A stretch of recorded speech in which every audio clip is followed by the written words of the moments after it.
इस समय करीब आप मान के चलिए कि तकरीबन 24 से 25 घंटे हुए हैं और 24 से 25 घंटे में ये फोन बिल्कुल भी एक पल के लिए भी बंद नहीं है। और आप अपनी आंखों से देखो और लोगों को दिखाओ, मेरे कहने की जरूरत नहीं है। हर पल इस पर फोन आ रहे हैं। लोगों का रेस्पॉन्स इतना जबरदस्त है कि ना हमें ईवीएम चाहिए, ना हमें वीवीपैट चाहिए, केवल और केवल बैलेट पेपर चाहिए और बैलेट पेपर से चुनाव होगा। और बैलेट पेपर के अलावा इस बार ईवीएम से चुनाव नहीं होने देंगे, नहीं होने देंगे, नहीं होने। ये देश बुद्ध का देश है। अफसोस इस देश में आज की तारीख में भड़ुए और लुटेरे राज कर रहे हैं और वो ये चाहते हैं कि उनकी बात पर विश्वास कर लिया जाए। पर अब तक 5000 से ज्यादा कॉल आ चुकी हैं और इस समय करीब आप मान के चलिए कि तकरीबन 24 से 25 घंटे हुए हैं और 24 से 25 घंटे में ये फोन बिल्कुल भी एक पल के लिए भी बंद नहीं है। रात चलते चलते थोड़ी देर के लिए बैटरी डाउन होगी तो जब जरूर बंद हो गया था, उसके बाद चार्ज करके और फिर ये लगातार चल रहा है। और आप अपनी आंखों से देखो और लोगों को दिखाओ, मेरे कहने की जरूरत नहीं है। हर पल इस पर फोन आ रहे हैं। लोगों का रेस्पॉन्स इतना जबरदस्त है और ये जो मोबाइल फोन है, ये जो नंबर है, ये अब इस आंदोलन में जब तक चलता रहेगा, लोगों से अनुरोध है कि इस नंबर पर जो 9667722062 ये जो नंबर है मिस कॉल का, लगातार इस पर मिस कॉल करें ताकि देश की जनता भी जान ले, इलेक्शन कमीशन भी जान ले, इस देश की सुप्रीम कोर्ट भी जान ले, तमाम संस्थाएं जान ले कि कितनी बड़ी संख्या में लोग ईवीएम से चुनाव नहीं चाहते।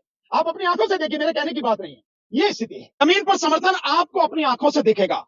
बस ज्यादा से ज्यादा आप 10 दिन इंतजार कीजिए, आपको सबसे ज्यादा समर्थन जो जमीन पर दिखेगा अपनी आंखों से आप रिकॉर्ड कीजिए। जो 25 तारीख को हमने कहा है कि 25 तारीख को 17 तारीख से सिग्नेचर कराने शुरू करेंगे, जो हमारा ज्ञापन हम राष्ट्रपति को देंगे। भिन्न भिन्न जो जिले हैं प्रदेशों के, उन जिलों के माध्यम से, जिला कलेक्टर के माध्यम से जो ज्ञापन राष्ट्रपति महोदया को जाएगा, उस दिन 17 से सिग्नेचर्स पे शुरू होंगे, 25 को वो ज्ञापन देंगे। आप अपनी आंखों से पूरे देश में जो जन समर्थन देखिए और इसके बाद जो जन समर्थन है वो आप अपनी आंखों से देखिए जब हम लोग बाकायदा रथ यात्रा लेकर निकलेंगे और हर प्रदेश में बड़ी बड़ी रैलियां करेंगे। अपनी आंखों से देखना, आप रिकॉर्ड करना। आप सब मेरी तरफ से आमंत्रित हैं। आप और आपके अलावा जितने भी सोशल मीडिया के साथी इस देश भर में हैं, सभी को मैं आमंत्रित करता हूं, अपनी आंखों से देखो और इस देश के इलेक्शन कमीशन को दिखाओ, इस देश की सुप्रीम कोर्ट को दिखाओ और इस देश की जनता को दिखाओ कि जनता कितनी बड़ी संख्या में ईवीएम के खिलाफ सड़क पर उतर चुकी है। नहीं, धमकी नहीं है, हमारी सलाह है। इस देश की जनता नहीं चाहती कि ईवीएम से चुनाव हो और हम देश की जनता की आवाज के साथ में खड़े हैं, जनता के साथ में खड़े हैं।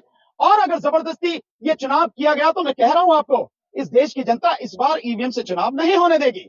आप इसे धमकी मानो, इलेक्शन कमीशन इसे धमकी माने, इसको सलाह माने, हमारा आग्रह माने, हमारा निवेदन माने, जिसको जो मानना है, जो शब्द देना है वो दे। लेकिन यह निश्चित है कि इस बार इलेक्शन केवल और केवल बैलेट पेपर से होगा। 2024 का जो लोकसभा चुनाव है ईवीएम से नहीं होगा। क्यों नहीं हो सकती है? क्यों नहीं हो सकती? ईवीएम की मशीन और बंद पड़ी रहने दो उसमें, जिसमें पड़ी है। बैलेट पेपर तो 10 दिन में छप जाता है भाई। ये थोड़ी है कि उसके लिए बैलेट पेपर के लिए कोई मशीन बनानी है। कुछ नहीं, रातों रात काम होते हैं। इलेक्शन के जो काम होते हैं बहुत बार स्केल पर होते हैं, रातों रात काम होते हैं। इतनी बड़ी बड़ी फैक्ट्रियां हैं, कंपनियां हैं, किस चीज की कमी है इस देश में? किसी चीज की कमी नहीं। ऐसा कुछ नहीं है कि इतने समय से आवाज उठा रहे तब नहीं हुआ और अब कुछ नहीं हो सकता। इतना समझे आप, जब हमने 2019 में आवाज उठानी शुरू करी थी 30 मई 2019 को, उसके बाद से लेके अब क्या आपको जमीन आसमान का अंतर नजर नहीं आ रहा?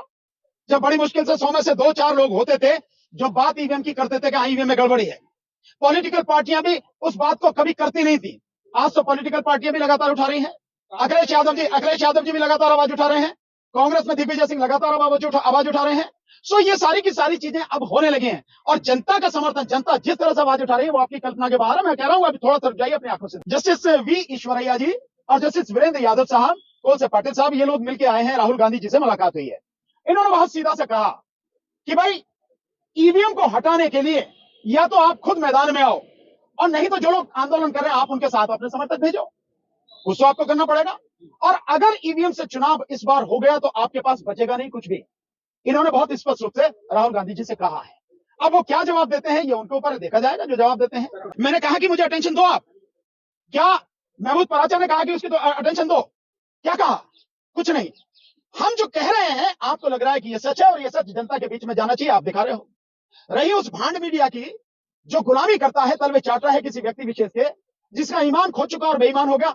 हमने कभी उसको घास नहीं डाली, हम उसे अपने आसपास में नहीं फटकने देते, कभी बाइट नहीं देते उसको। मैंने आज से कभी उनको बाइट नहीं दी और ना ही दूंगा उनको।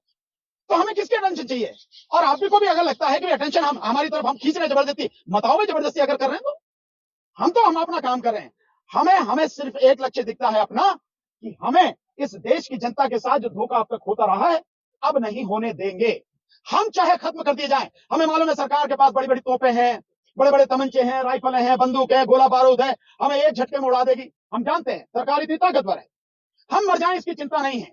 लेकिन इस देश की जनता का जो अधिकार है, ये मत का अधिकार, क्योंकि देश की जनता के तमाम जो और अधिकार हैं, वो स्वतंत्रता का अधिकार हो, वो समानता का अधिकार हो, रोजी रोटी का अधिकार हो, वो धार्मिक स्वतंत्रता का अधिकार हो, वो शिक्षा का अधिकार हो, वो सारे के सारे अधिकार इसी अधिकार से जुड़े हैं। ये अधिकार खत्म, बाकी सारे अधिकार खत्म। इसलिए इस अधिकार को बचाना है, और इसको बचाने में हमारी जान चली जाए, हमें इस बात की परवाह नहीं। मैं समझता हूं कि आचार संहिता लगा के वो जनता को डराना चाहेंगे, और आचार संहिता लग जाएगी तो पुलिस वाले एक्टिव हो जाएंगे। लेकिन मैं आपको बता रहा हूं, ये जन आंदोलन है, ये जन आंदोलन है, और जन आंदोलन जिस समय जनता खड़ी हो जाती है उसके सामने कुछ नहीं होता। मैं आपके माध्यम से कहना चाहता हूं, मुझे मालूम है कि सारी हलचल क्यों हो रही है और क्या होने वाला है। आचार संहिता लगने के बाद भी ये जन आंदोलन अब रुकेगा नहीं, और अगर जिद पर अड़ा है इलेक्शन कमीशन, और जिद पर अड़ी है सरकार, और जैसे लूट मचाती रही है अब तक उसकी वोटों की, जनता की वोटों की, वो इस बार भी करना चाहती है। मैं जानता हूं वो करने की पूरी कोशिश करेंगे। इस बार हम होने नहीं देंगे, चाहे कुछ भी हो जाए।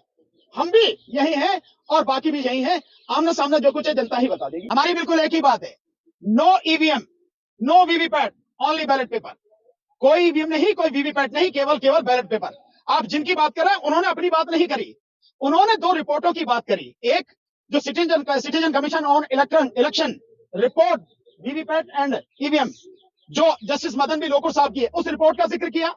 और उन्होंने, इंडिया गठबंधन ने जो कहा है कि पर्ची दे दो और उसे बैलेट बॉक्स में डालने दो और उसकी गिनती करो, वो उनकी बात कर रहे हैं, वो अपनी बात नहीं कर रहे।